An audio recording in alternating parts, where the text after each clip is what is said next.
नमस्कार शेतकरी मित्रांनो, परत एकदा आपल्या सर्वांचे आपल्या चॅनलमध्ये खूप खूप हार्दिक स्वागत, अभिनंदन। शेतकरी मित्रांनो, आपण या व्हिडिओमध्ये उन्हाळ्याच्या दिवसांमध्ये बरेच शेतकरी कोथिंबीर पीक करत असतात, परंतु बरेच शेतकऱ्याचा अनुभव आहे की पावसाळ्याच्या दिवसांमध्ये पण कोथिंबीरला हे खूप चांगल्या रीतीने रेट मिळतात, भाव मिळत असतात। तर आपण प्रत्यक्षात या व्हिडिओमधून पावसाळी कोथिंबीर नियोजन कसे करायला पाहिजे, पावसाळी कोथिंबीरची संपूर्ण डिटेल्स योग्य पद्धतीने मराठीमध्ये आपल्याला कशी माहिती मिळेल, हा सर्व डिटेल्स माहिती आपल्याला या चॅनलच्या माध्यमातून आणि या व्हिडिओच्या माध्यमातून मी तुम्हाला कळवणार आहे। ए टू झेड माहिती, लागवडीपासून तर एंडिंगपर्यंत आपल्याला काय प्रिकॉशन करावं लागेल, काय उपाययोजना करावं लागेल, त्याची तुमच्याशी माहिती मिळेल। शेतकरी बांधवांनो, तत्पूर्वी आपल्या चॅनलला नक्कीच लाईक, सबस्क्राईब आणि शेअर पण करण्यात यावे। तर मित्रांनो, कोथिंबीर पीक तर हे आपण बरेच शेतकरी म्हणत असतात की उन्हाळ्याच्या दिवसांमध्ये कोथिंबीरला हे खूप चांगल्या रीतीने रेट मिळत असतात, भाव मिळत असतात।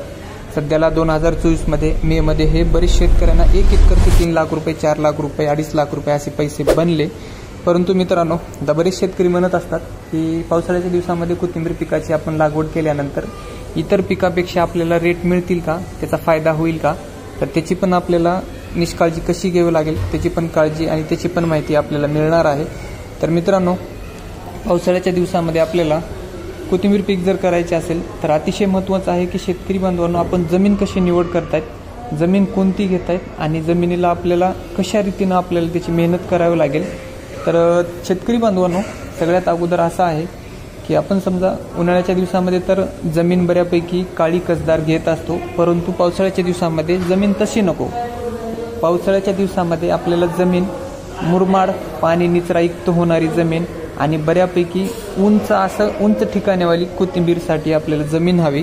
तर असं समजा की पाणी निचरा होणारी जमीन असावी। ज्या जमिनीमध्ये आपण कोथिंबीर शेती करणार आहे त्या जमिनीमध्ये योग्य केर कचरा नको व्हायला पाहिजे। आणि खास करून तर पावसाळ्याच्या दिवसामध्ये कोथिंबीर सारख्या पिकाला तणनाशकाचा जेवढं शक्य होईल तेवढं तणनाशकाचा मारा तुम्ही करू नका। जर आपण तणनाशकाचा जर मारा केला तर त्याचे साईड इफेक्ट आपल्याला 100% जाणवत असतील। कारण की पावसाळ्याच्या दिवसामध्ये कोथिंबीर सारख्या पिकाला रेट तर मिळतात, परंतु क्वालिटी नसल्यामुळे बरेच शेतकऱ्यांना 20 रुपये किलो, 25 रुपये किलो असे रेट मिळालेले आहेत। आम्ही प्रत्यक्षात त्याचा अनुभव घेतलेला आहे। ज्याची क्वालिटी चांगली आहे, ज्याचं माल फ्रेश आहे, त्याला 100% आपण जेवढे एकरी 20,000 रुपये, 25,000 रुपये खर्च करत असतो त्याच्यापेक्षा 5 पटीनं पण चांगले पैसे बनलेले आहेत। जसं की आपण 20,000 रुपये खर्च करून पण 1,20,000 रुपये, 1,30,000 रुपये असे शेतकऱ्यांना पैसे मागच्या 7-8 वर्षापासून पावसाळ्याच्या दिवसांमध्ये पण कोथिंबीर सारख्या पिकाला रेट मिळत असतात। तर गेल्या वर्षीचा जर अनुभव घेतला तर ऑक्टोबर महिन्यामध्ये दिवाळीपर्यंत कोथिंबीर सारख्या पिकाला रेट मिळत असतात।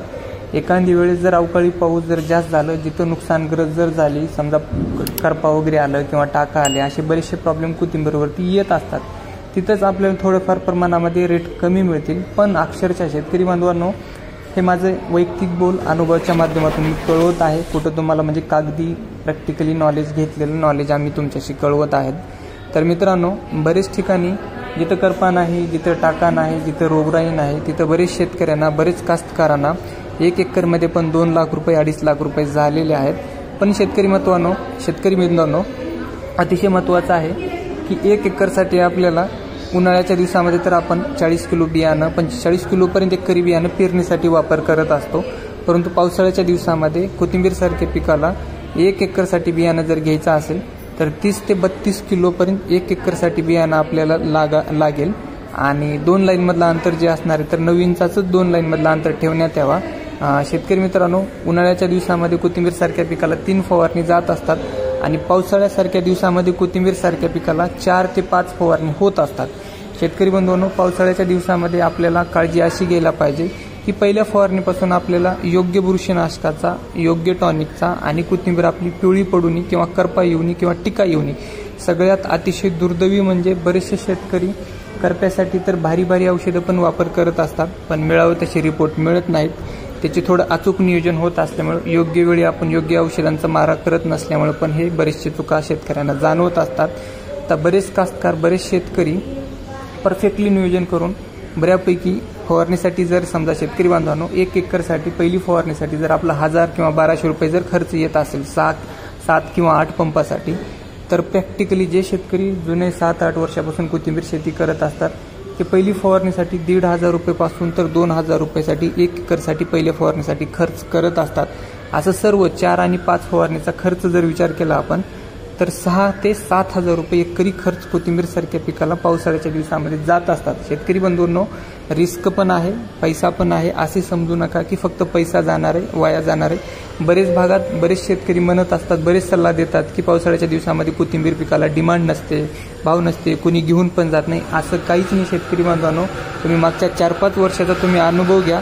जुलै महिन्यामध्ये, ऑगस्ट महिन्यामध्ये पण बऱ्यापैकी शेतकऱ्यांना खूप चांगले रेट प्रतिसाद मिळालेला आहे। तर यावर्षी पण रेट मिळण्याचे चान्सेस आहेत। तर शेतकरी बांधवांनो, एकरी बियाणं तर आपण 30 ते 32 किलो तर घेणारच आहेत।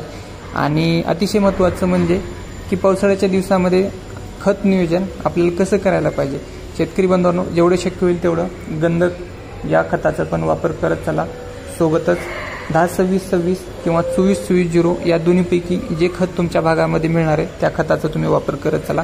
त्या खतामुळे बऱ्यापैकी कोथिंबीर पिकाला वाढीसाठी चालना पण मिळत असते, चांगल्या रीतीनं ग्रोथ पण होत असते।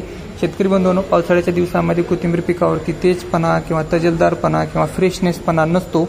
त्याच्यासाठी जेवढं शक्य होईल तेवढं मॅग्नेशियम आणि झिंकयुक्त खताचा पण मारा पण आणि फवारणीमधून पण आणि खतामधून पण तुम्ही जेवढे शक्य होणार आहे, एखादी 4-2-5 किलोची जर बॅग जर असेल तर त्याचा पण तुम्ही वापर करत चला।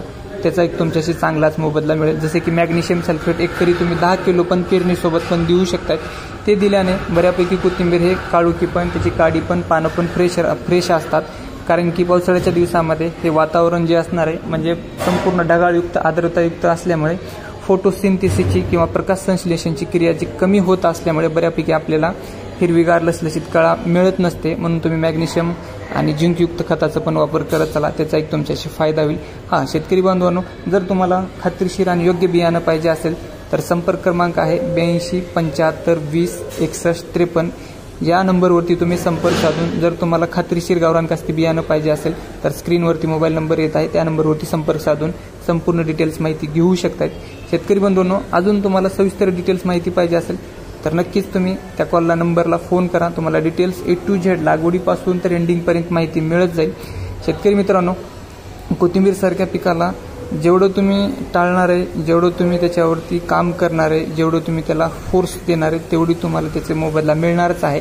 पण एवढं मात्र खरं आहे की पावसाळ्याच्या दिवसामध्ये उन्हाळीच्या दिवसापेक्षा माल जे असणार आहे किंवा कोथिंबीर जे असणार आहे ते जास्त निघत असते, त्याचा एक नक्कीच फायदा आपल्याला होत असतो। असं समजा की कमीत कमी 3 ते 4 टनपर्यंत 1 एकरमध्ये कोथिंबीर आरामामध्ये निघते। 50 रुपये जर किलो जर कोथिंबीर जर गेली तर 2 लाख रुपये सहज 1 एकरमध्ये पण उन्हाळ्याच्या पावसाळ्याच्या दिवसामध्ये पण पैसे होत असतात। तर शेतकरी मित्रांनो, आपल्या या व्हिडिओला नक्कीच लाईक, सबस्क्राईब